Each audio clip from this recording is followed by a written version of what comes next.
በዚህ ሰዓት ሰበር የተባለ መረጃ ተሰምቷል። የአዶናይ አድናቂዎች፣ የአዶናይ ወዳጆች እንኳን ደስ ያላችሁ። አዶናይ በዚህ ሰዓት ከእስር መለቀቁም ፋስት መረጃ ዘግቧል። ባህልን ባፈነገጠ አለባበስ በሚል ለቀናት በፌዴራል ፖሊስ ቁጥጥር ስር ውሎ የነበረው ተጽዕኖ ፈጣሪው ቲክቶከር አዶናይ በዛሬው አመሻሽ እንግዲህ ከእስር ተፈቷል። አዶናይ እንኳን ደስ ያለ፣ እንኳን ፈጣሪ ለቤትህ አበቃ። ፎሎ በማድረግ ቤተሰብ ሆናችሁ አዘንጉ።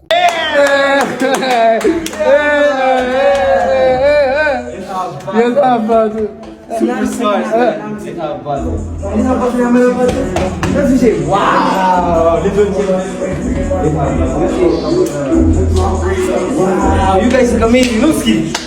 Yeah.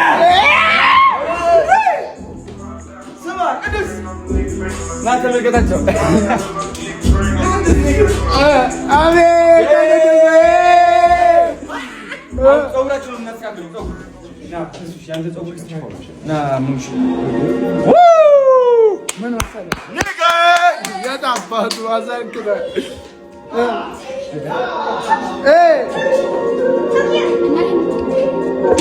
እንዴት ነው?